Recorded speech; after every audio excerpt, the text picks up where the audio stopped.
하나님께서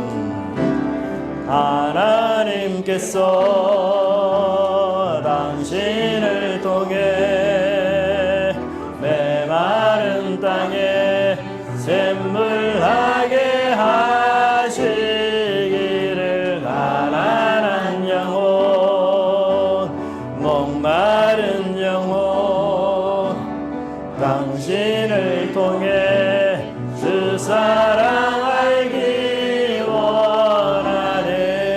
뒤로 돌아서 한번 해보겠습니다. 같이 찬양하여. 하나님께서 당신을 통해 메마른 땅에 샘물나게 하시기를 가난한 영혼 목마른 영혼 당신을 통해 주 사랑 알기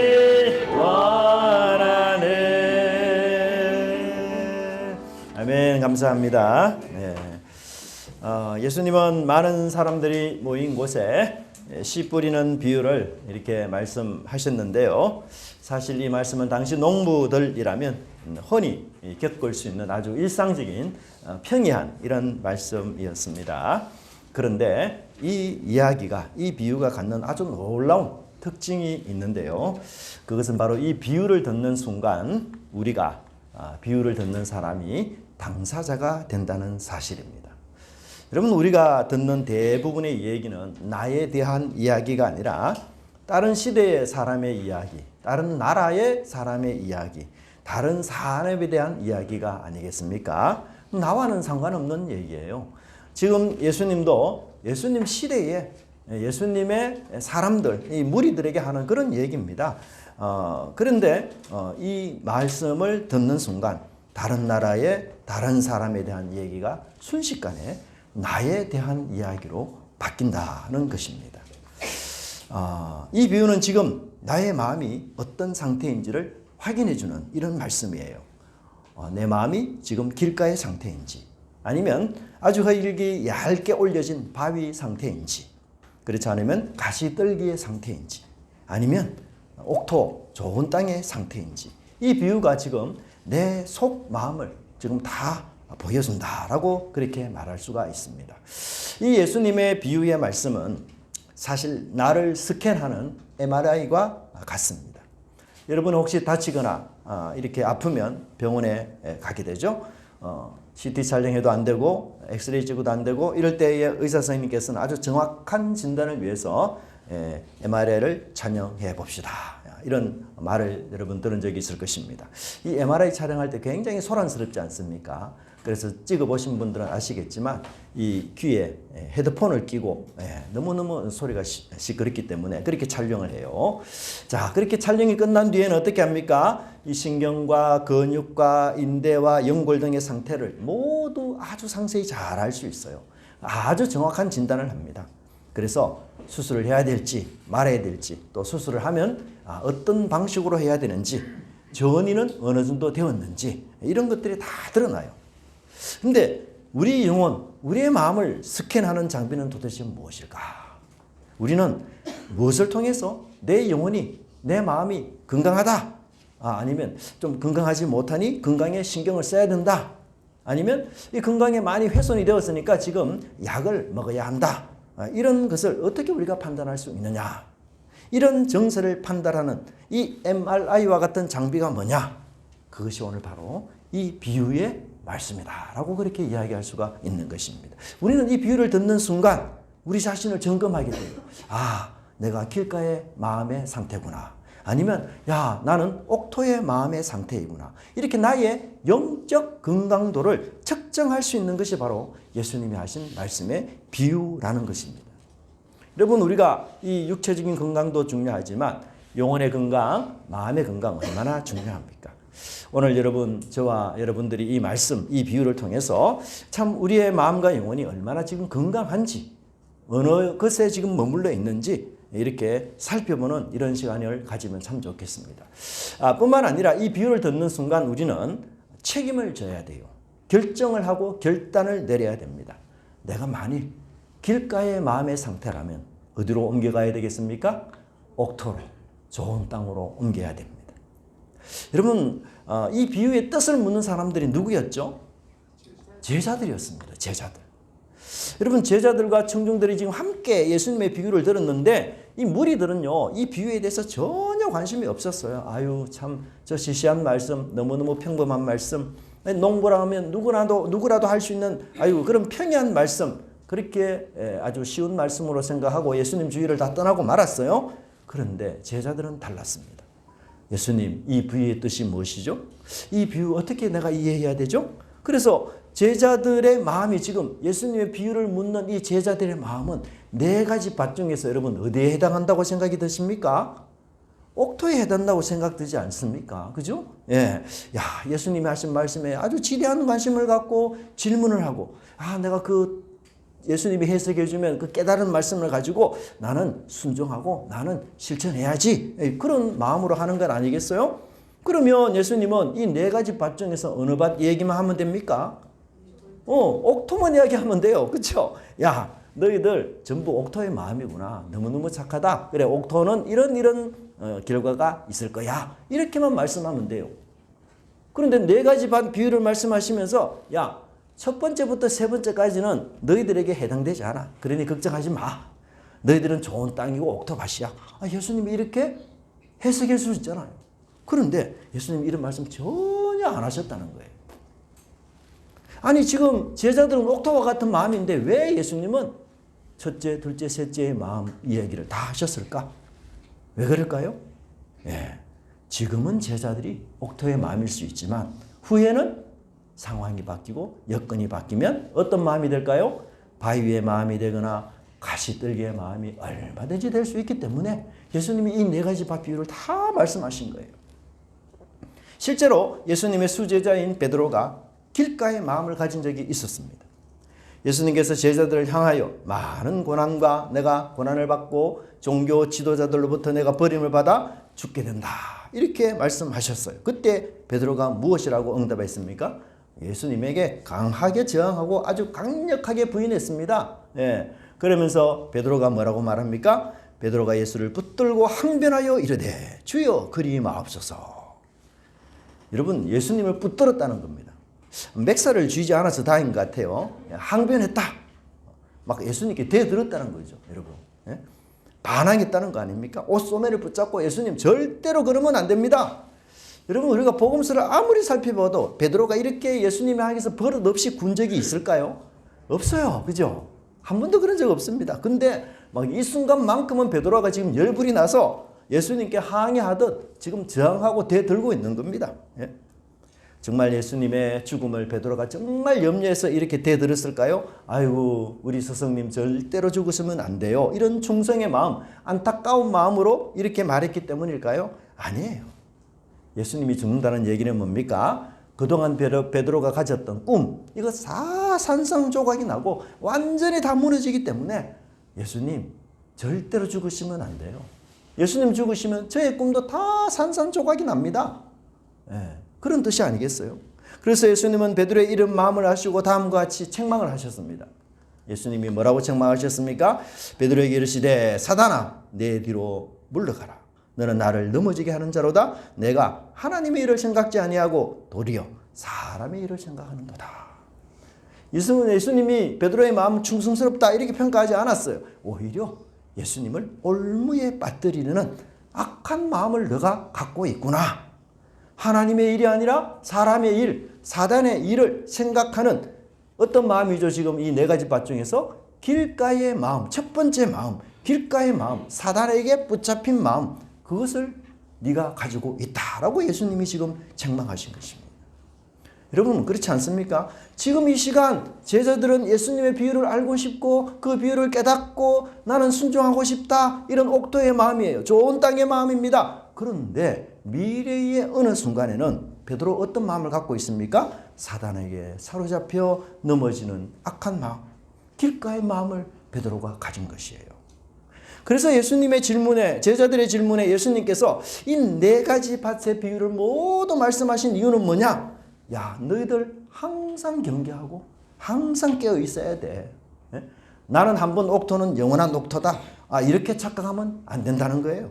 옥토를 꾸준하게 관리하지 못하면 어느새 나도 모르게 뭐예요? 길가의 상태가 될 수 있다는 겁니다. 나는 어제는 옥토였는데 오늘은 길가의 마음을 가질 수가 있다는 거예요. 저와 여러분도 이 일에 절대 예외가 될 수 없습니다.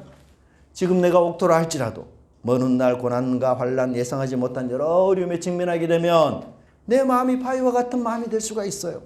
지금 내가 순수하고 아주 순결하게 주님을 따르지만 그러나 시험과 물욕에 빠지게 되면 가시떨기와 같은 그런 마음으로 우리가 변질될 수 있다는 것입니다. 그래서 우리 마음 잘 관리하라 이런 뜻으로 예수님이 말씀하신 것 아닙니까? 여러분 하나님이 뿌리는 씨니 얼마나 좋은 씨겠습니까?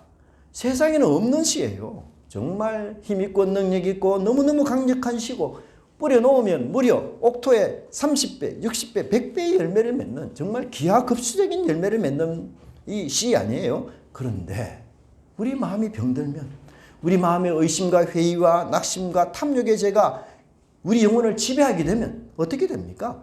우리가 바위나 가시떨기가 될 수가 있다는 것이에요. 여러분 신앙생활 50년, 60년 한 사람도 이렇게 될 수 있어요. 목사도 장로님도 얼마든지 3대, 4대를 걸쳐 신앙생활을 한 사람도 충분히 이렇게 될 수 있습니다. 여러분 이 진리에 예외가 없어요. 나는 처음부터 절대로 끝까지 옥토다. 절대로 좋은 땅이다. 그건 잘못된 생각입니다. 예수님 그렇게 말씀하지 않으셨어요.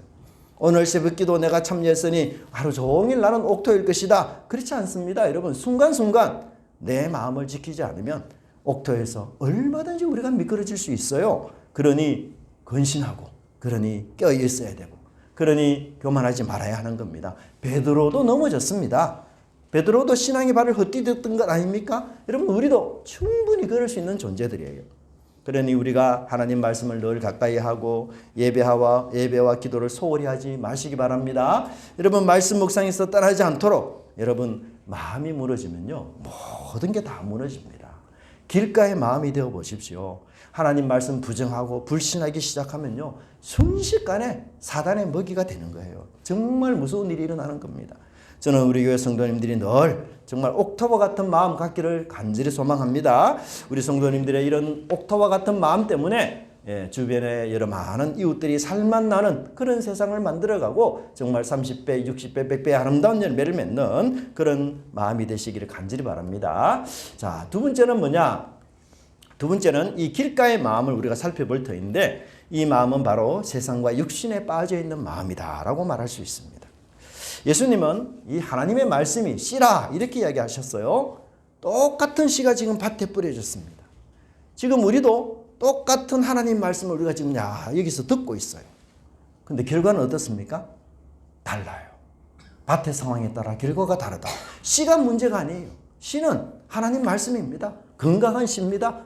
30배, 60배, 100배의 열매를 맺을 수 있는 씨예요. 그런데 떨어진 부위가 다르니 다 다른 결과가 나타나는 거예요. 어떤 분은 하나님 말씀의 씨가 떨어지면 아멘으로 반응합니다. 주님을 사랑하려고 하고 이웃을 사랑하면서 그 말씀대로 내가 살려고 애쓰고 힘쓰는 그런 옥토의 마음이 있는 사람이 있어요. 그런데 어떤 사람은 같은 말씀을 지금 듣고 있는데도 전혀 변화가 없습니다. 달라지는 게 없어요. 여전히 기도하지 않고 여전히 말씀에 대해서 관심 없고 예배 시간에 앉아있긴 하지만 이 세상 생각으로 가득 차 있습니다. 염려와 걱정이 그냥 마음속에 내가 짓누르고 있어요. 나 공부 못하는 것도 아니고 대학까지 내가 다녀왔고 내 우등생이었는데 어떻게 말씀을 들을 때는 잘 안 들어와. 참 이상해요. 잠시 왔다가 그냥 사라지는 것 같아. 1시간 동안 예배 드리는데도 예배 드린 이후에 말씀의 씨가 내 마음에 남아있는 거 찾을 수가 없어요. 아무런 감동도 느낌도 없어요. 나 왜 그럴까? 우리 교회 장로님 보십시오. 우리 교회 권사님 보십시오. 정말 멋진 신앙생활을 하고 있지 않습니까? 근데 나는 왜 이렇게 가난한 신앙생활을 하고 있지? 정말 저분들은 믿음에 부유한 자가 되는 것 같은데 왜 나는 이렇게 예배 시간에 집중하지 못하고 여러 가지 잡생각에 매여 있어서 빨리 예배 마치고 내가 놀러 가야지. 빨리 예배 마치고 누구 만나러 가야지. TV나 내가 봐야 되지. 이런 생각으로 가득 차 있으니까 그런데 그 마음의 원인이 뭐예요? 오늘 예수님이 뭐 때문에 이런 마음이 있다고 진단해 주고 있습니까? 너희 마음이 길가의 상태이기 때문이다. 길가의 상태. 근데 여러분 예수님의 이 비유가 좀 이상하다는 생각이 안 듭니까? 예? 아니 농부가 씨를 뿌리는데 길가에 씨를 뿌리는 사람이 어디 있습니까? 여러분 그렇잖아요. 그 아까운 씨를 왜 길가에 뿌립니까? 예? 예, 길가에 씨를 뿌리면 어떻게 씨가 열매를 맺겠어요, 여러분? 예수님 비유 가만히 보니까 좀 엉터리가 있네. 예수님 직업이 뭐였어요? 목수였잖아요. 예, 그러니까 뭐 농사 짓는 일에는 예수님이 잘 모르고 초보네. 예? 예, 이렇게 생각한다면 그건 우리의 착각이에요. 왜냐하면 예수님 당시 농사 짓는 방법과 오늘 우리가 농사 짓는 이 방법이 달랐습니다. 우리는 씨를 어떻게 뿌립니까, 여러분? 밭을 다 갈아놓고, 그죠? 거기에 우리가 씨를 뿌려서 이렇게 수확하지 않습니까? 그러니까 뭐 옥토에만 잘 경작된 밭에만 씨가 떨어지니까 뭐 열매 맺는 거 걱정하지 않아도 돼요. 근데 여러분 예수님 당시는 그렇게 하지 않았습니다. 일단 씨를 다 뿌려놓고 그 후에 흙을 덮는 이런 방식을 취했어요. 예, 경작을 아예 안 했습니다. 그냥 씨를 다 뿌려놓고 그냥 흙을 덮는 이런 방식을 취했습니다. 그러니 흙을 덮이지 않는 곳은 뭐가 됩니까? 길가가 되는 거죠. 길이. 사람이 다니는 길이 되는 거예요. 그래서 이 길가에 씨가 떨어질 경우에는 어떻게 해요? 사람들에게 밟히기도 하고 새들이 와서 그냥 쪼아 먹기도 하고. 예. 그런데 이런 상태를 예수님 뭐라고 설명하십니까? 마귀가 말씀을 그 마음에서 훔치는 것, 빼앗는 것, 강탈하는 것 그렇게 이야기하고 있습니다. 그러니까 말씀을 빼앗는 방법이 여러분 뭐겠습니까? 말씀에 관심을 두지 않고 재미난 세상에 많은 관심을 두게 만드는 게 사단의 역할입니다. 여러분 우리 아이들과 함께 뭐 초등학생이라든지 미취학 아이들과 함께 우리 마트에 한번 가보십시오. 그럼 아이들이 이 마트에 진열된 상품 코너 중에서 어디를 제일 먼저 쫓아갑니까? 그렇죠. 자기가 제일 좋아하는 장난감 코너에 가서 거기에 막 이것저것 만지면서 아이 쇼핑을 하고 아빠 이거 사주세요, 엄마 저거 사주세요 이러면서 뭐 진짜 기쁨에 들떠 있지 않습니까? 뭐 장난감 막 구경하느라고 아빠 엄마 뭐 이야기는 1도 신경 쓰지도 않고요. 그 장난감에 깊이 심취해가지고 아빠 얘기 엄마 얘기 근성으로 다 듣습니다. 아예 들리지도 않아요. 그렇죠? 아니 내 마음이 지금 이렇게 장난감에 취해 있는데 엄마 아빠 소리 어떻게 귀에 들리겠어요? 그렇게 아이처럼 지금 내 관심이 온통 세상의 일이에요. 사업과 관련된 것, 집안일, 연애일, 자녀일, 돈 걱정, 계약 맺는 일, 그 마음에 우리 온통이 다 빼앗겨져 있어요. 그러니까 그런 마음 상태에서는 뭐예요? 말씀이 들어올 틈이 없는 거예요. 여러분 우리 죄성을 가진 인간사의 관심이 뭡니까? 세상 일이에요. 육신의 일입니다. 그래서 이 세상 일과 육신의 일에 우리가 무한 관심을 갖고 있습니다. 바울은 이런 마음을 로마서에서 뭐라고 표현하는가? 바로 육신을 따르는 자들은 육신의 일을, 영을 따르는 자들은 영의 일을 생각하나니. 같이 한번 읽어봅시다. 뒷구절 시작. 육신의 생각은 사망이요 영의 생각은 생명과 평안이더라. 그래요. 여러분 이 땅에 살면서 우리 사고 파는 일 늘 관심 있지 않습니까? 쇼핑해서 사고, 그죠? 당근해서 팔고, 예. 돈 벌고 사업 확장하고 그런 잘 나가는 인생으로 그 살고 싶은 욕망 이게 우리 속에 늘 충만합니다. 또 뭐 이렇게 저렇게 하다 보면 염려 걱정되는 일이 많잖아요. 그러니까 마음이 막 분산돼 있어요. 이런 상태에서 하나님 말씀 들으려 하니까 안 들어오는 거죠. 예? 자 예를 들어 봅시다. 여러분 어느 산에 아주 너무너무 좋은 물이 있다는 얘기를 듣고 이 귀한 물 정말 건강에 도움이 되는 물을 내가 받으러 갔습니다. 야 보니까 그 물이 얼마나 맑은지 몰라요. 뭐 냄새도 정말 하나도 나지 않고 이렇게 한 모금 탁 마셨는데 정말 목에서 아주 부드럽게 잘 넘어갑니다. 그리고 세균, 중금속 오염 이런 거 하나도 없다고 검사지가 다 나와 있어요.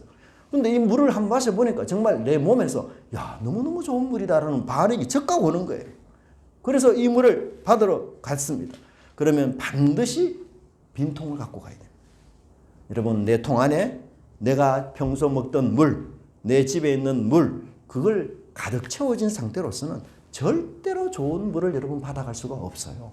내가 1등품의 물, 건강에 정말 효과가 있는 이 물을 받으려면 반드시 빈병을 갖고 가야 돼요.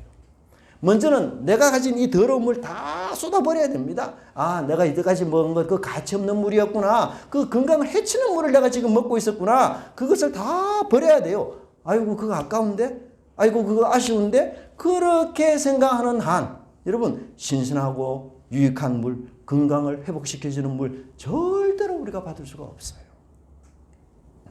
여러분, 우리는 항상 세상이 너무너무 아깝다. 세상의 삶에 대해서 무한관심을 갖고서 아유 늘 아쉽다. 이렇게 여기는 사람은요, 그 세상 물에 심취해 있는 사람은 하나님이 주는 물 절대로 받지 않습니다. 예? 아유 돈 벌지 못해서 손해가 나구나. 욕심껏 살고 그렇게 잘 살아야만 행복한 건데, 부자가 되고 높은 자리에 올라가야만 내 인생 비로소 승화하는 인생인데, 그렇지 않아요. 그 세상의 물에 우리가 중독이 되어서 하나님이 주시는 이 물에 대해서 아유 하나님 주시는 물 이거 소용없는 거야. 오히려 이것이 물이 우리 영혼을 얼마나 건강하게 하고 우리 영혼을 얼마나 안식과 평안으로 인도하는 생명의 물인데도 불구하고 우리는 세상의 더러운 물, 그런 물에 심취하고 그런 물을 먹고 살아가는 거예요. 여러분, 하나님 앞에 칭찬받는 인생이 도대체 뭡니까? 과연 우리 인생 가치 있게 살려면 어떻게 살아야 됩니까? 예? 하나님 말씀에는 없는 거 아니에요? 예? 그런데 사단은 야 너희들 이 세상 삶 잘 살아봐. 여기에 생명이 있어. 여기에 행복이 있어. 예? 여기에 건강이 있어. 그렇게 우리에게 유혹하면서 우리를 막 그렇게 몰두하게 만들어요. 그런데 바울이 뭐라고 말합니까? 야 너희들 세상의 일, 육신의 일은 오히려 사망을 주는 것이다. 여러분, 우리가 세상에 아무리 몰두해도 영생 얻을 수 있습니까? 아니에요. 최고의 재물이 되고 학력에서 최고가 되고 권력에서 최고가 된다 해도 영생의 물을 얻을 수 없어요. 여러분, 하나님은 이 세상을 창조한 분 아닙니까? 그러면 하나님이 주시는 것이 더 좋을까요? 세상이 주는 것이 더 좋을 거예요? 논쟁할 필요가 없죠. 네, 하나님이 주시는 것 훨씬 좋습니다. 하나님은 세상이 줄 수 있는 것도 주실 수 있지만 세상이 주실 수 없는 것도 줄 수 있는 분 아니에요? 네? 그런데 우리 죄성에 빠진 인간은 어떤 생각을 갖고 있습니까? 육신의 일에 푹 빠져가지고 야 세상이 주는 물이 최고야. 그 물 부지런히 마시고 그 물 많이 저장해야 돼. 그러면서 우리 인생을 온갖 노력을 거기에 다 쏟아붓지 않습니까? 근데 여러분, 세상의 물은요 오염된 것이에요. 마시면 마실수록요 더 갈증이 심해요. 가지면 가질수록 더 많이 갖고 싶어요. 모으면 모을수록 높이 올라가면 올라갈수록 더 올라가고 싶습니다. 우리 인간의 욕심에 무슨 한계가 있습니까? 좀 더. 걷는 놈 위에 어떤 놈이 있습니까? 뛰는 놈이 있고 뛰는 놈 위에 어떤 놈이 있습니까? 나는 놈이 있는 게 세상 원리예요. 끝없는 경쟁으로 세상을 우리는 몰아넣습니다.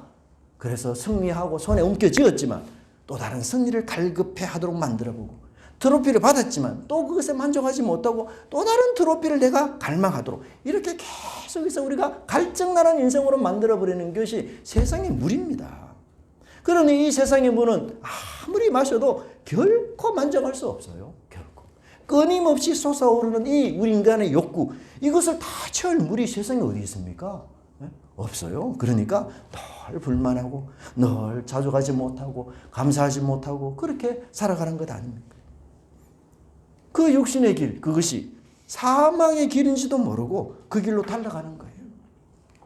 그 길이 내 육신에게는 병을 주고 내 육신에게는 고통을 주며 내 이웃에게는 상처를 주는 길인지도 모른 채 그냥 달려가는 거 아닙니까? 처음에는 함께 같이 달렸습니다. 이웃과 가족, 동료가 다 함께 달렸어요. 그런데 달리는 도중에 살펴보니 동료가 없어요. 왜? 동료가 경쟁 대상이니까. 어느 고등학교에서 일어난 일입니다. 이 A 학생과 B 학생이 있는데 처음에는 친구가 되었어요. 그리고 A 학생과 B 학생 꿈이 달라요. 그래서 야, 너 좋은 꿈 있구나. 너 그런 소망 이루어지기를 바란다. 이렇게 서로 칭찬했는데 나중에 B라는 학생이 너 A라는 학생이 꿈을 들어보니까 나도 그 길을 가야 되겠다. 이렇게 됐어요. 그러니까 A라는 학생 입장에서는 이 B라는 친구가 아니라 뭐가 됐습니까? 경쟁자가 된 거예요. 경쟁자가. 그리고 이 B라는 친구가 공부를 훨씬 잘해요. 그러면 자기가 떨어질 확률이 많잖아요. 그때부터 이 A 학생이 이 B 학생을 미워하고 씹고 문자 보내서 그냥 인격 모독하고 학교에서 엄청나게 이 친구가 시달렸어요. 그래서 부모님이 이 친구한테 이 친구한테 더 이상 접근 금지 신청을 좀 해달라. 그렇게 해가 A 학생이 신청 못하도록 했거든요. 그 접근을 못하도록. 그런데도 그게 없어요. 그냥 문자 보내고 계속 씹고 결국은 이 B라는 학생이 자퇴를 했어요. 참 정말 너무너무한 세상 아닙니까? 예? 아니 동료가 경쟁 대상이니까 그 내가 지면 동료한테 밟히는 거 아닙니까? 예? 내가 성질에서 탈락하면 나는 끝나는 거예요. 그러니 얼마나 그 경쟁이 힘들겠습니까? 그러니까 한참 달려보면 이웃도 없어요. 한참 달리다 보면 사랑하는 가족도 아내도 다 남이 됩니다. 결국 경강도 인생도 파탄으로 끝나고 마는 거예요. 여러분, 오늘 우리 사회의 수많은 엘리트들, 고위공직자들 지금 어떤 길을 가고 있습니까? 그런데도 우리 역시 그들과 비슷하거나 같은 길을 꿈꾸며 막 달려가고 있지 않습니까? 여러분, 하나님 분명히 말씀하셨어요. 육신의 일은 사망이다. 세상의 가치를 쫓고 그 육신의 욕망과 욕심을 하려 다름질하는 것, 그게 마치 영생이 보장된 것처럼, 내 인생에서 최고의 행복을 줄 것처럼 말하지만 그건 포장된 거야. 그건 가짜야. 그 길 끝에 무엇이 나를 기다리고 있을까요? 정말 소망했던 행복이 그 길 끝에 있을까요? 희망했던 영광이 그 길 끝에 있을까요? 전혀 아닙니다. 끝없는 절망과 후회, 사망이 그 길 끝에 나를 기다리고 있다라고 바울은 말하고 있는 겁니다. 여러분, 하나님은 우리를 위해서 정말 최고의 물을 준비하셨어요. 세상이 줄 수 없는, 하나님만 줄 수 있는 이 영생의 물, 평안과 안식의 물을 여러분 우리를 위해 준비하셨어요. 여러분, 세상에 오염된 물과는 정말 비교 불가능해요. 예? 그런데 그 물을 우리가 마시고 그 물로 우리 마음과 영혼이 안식을 얻으려면 어떻게 됩니까? 예? 내가 가진 물은 썩은 것이구나. 이건 무가치한 것이구나. 내가 가진 이 세속적 가치관, 생각들 여러분 모두 다 버려야 되는 거 아니에요? 아, 이건 내게 해가 되는 것이었구나. 아, 이건 내가 나를 멸망에 빠뜨리는 것이었구나. 아, 이건 내가 하나님의 거룩한 자녀로 사는 일에 방해물이었구나. 내 원수요, 내 원형이었구나. 그렇게 생각해야 되는 거 아니겠어요? 그런데 반대로 우리가 이런 육신의 생각을 갖고 있는 한, 세상의 가치관을 갖고 있는 한, 우리는 누구와 원수가 됩니까? 하나님과 원수가 돼요. 하나님과. 한번 읽어봅시다. 시작. 육신의 생각은 하나님과 원수가 되나니. 여러분, 원수의 말을 듣는 사람이 이 세상에 있을까요? 절대 없습니다. 그렇잖아요. 원수의 말 아무리 달콤하고 정말 아무리 좋은 말이라도 원수 말 절대 안 듣습니다. 원수가 주는 선물 받습니까? 안 받습니까? 안 받아요. 왜? 왜요?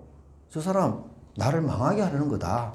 저 사람 나를 무너뜨리고 함정에 빠뜨리고 나를 짓밟으려고 하는 거다. 그러니 원수의 말, 원수가 주는 선물 절대 안 받습니다. 근데 우리가 너무너무 큰 착각을 하고 있는 게 뭡니까? 진짜 우리의 원수는 누구죠? 세상입니까? 하나님입니까? 육신의 생각입니까? 성령의 생각입니까? 세상의 소리와 가치관입니까? 아니면 하나님의 음성입니까? 세상이 주는 물입니까? 아니면 하나님이 주는 물입니까? 그걸 우리가 분간을 해야 되지 않겠어요?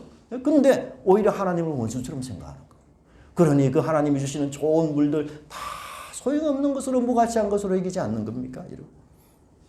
사랑하는 우리 성도 여러분, 여러분 이 세상에서 하나님처럼 우리를 이렇게까지 사랑하시고 이렇게 귀한 존재로 우리를 여겨주시는 분이 어디 있겠습니까? 아무도 없지 않습니까? 하나님보다 더한 사랑으로 사랑하는 분이 있으면 나와보라 하십시오. 누구입니까 도대체? 예?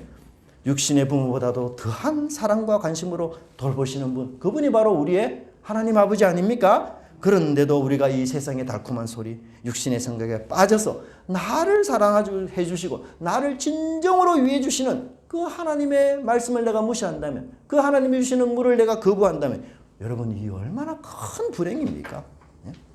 오늘 이 자리에 나와서 말씀을 듣는 저와 여러분들은 결코 귓가에 떨어진 그런 마음이 되지 않기를 간절히 바랍니다. 여러분, 사단에게 내가 삼켜지는 것도 모르고 세상 사랑, 육신의 생각에 빠져 있어서는 안 될 것입니다. 여러분, 무엇을 듣는지를 조심해야 돼요. 들어야 할 하나님의 말씀을 듣지 않고 듣지 말아야 할 사단의 말을 듣고 따른다면 사단과 동일한 운명, 사단의 운명이 곧 나의 운명이 될 것입니다. 여러분, 세상은 무엇을 갖고 있느냐에 따라 인생의 가치를 논합니다. 무엇을 얼마나 소유했느냐, 얼마나 높이 올라갔느냐, 어떤 자리에 있느냐, 그것을 가지고 인생의 가치를 논해요. 하지만 하나님은 무엇을 갖고 인생의 가치를 판단하고 논합니까? 무엇을 듣느냐에 따라 하나님 판단하고 있습니다. 여러분, 우리가 목숨과 마음과 힘과 의지를 다하여 우리 하나님 말씀 따르고 기억하고 암송하고 그 말씀을 마음에 새기는 일에 힘쓰시기 바랍니다. 그래서 우리 세상의 유혹을 이 말씀으로 이겨내시고 원수 사탄의 유혹을 거부하고 진리와 생명 되신 하나님 말씀이 여러분 마음에 가득 넘쳐서 정말 30배, 60배, 100배의 아름다운 열매들을 맺는 그런 귀한 인생들이 되시기를 간절히 바랍니다. 기도하겠습니다. 하나님 감사합니다. 오늘 주의 말씀을 통하여 우리가 이 땅에 우리의 원수가 누구인지 다시 한번 새롭게 깨닫게 하여 주시고 길가와 같은 이런 마음에서 주님 저희들 바꾸고 변하고 달라져서 하나님이 우리에게 주시는 이 영생의 물을 기뻐하며 그 하나님의 뜻을 따라 저희들의 마음과 뜻을 다하여 사랑하는 저희들 되게 하여 주시옵소서. 하나님 우리 귀가 세상에 열려 있을 때가 참으로 많습니다. 하나님 세상으로부터는 닫혀 있게 하시고 우리 하나님의 말씀에 열려 있게 하여 주시어서 저희들이 의와 진리의 사람으로 빚어가며 또한 하나님께서 최상 최고의 물을 주신 것을 저희들이 늘 기뻐하며 그 생명수 샘 아래에서 저희들이 늘 흡족히 만족하며 감사하며 또한 평강과 안식이 넘치는 그런 행복한 삶으로 저희 인생을 만들어갈 수 있도록 인도하여 주시옵소서. 하나님 세상이 주는 이 달콤한 물 마치 영생을 줄 것처럼 마치 건강을 줄 것처럼 마치 행복을 줄 것처럼 그렇게 말하지만 아버지 하나님 포장된 것이요 가짜인 것을 저희들이 깨달아 알게 하시고 우리의 진정한 원수가 바로 마귀요 하나님 세속적인 가치관이라는 사실을 깨닫고 하나님 우리의 참 구주가 되시며 자신을 십자가에 못 박아 죽기까지 우리를 사랑하신 그 예수님의 말씀에 저희들이 귀 기울여 하나님 좋은 땅 옥토가 되어 하나님 30배 60배 100배의 아름다운 열매를 맺는 귀한 인생 되게 주께서 함께하여 주시옵소서. 감사드리고 예수님 이름으로 기도드리옵나이다. 아멘.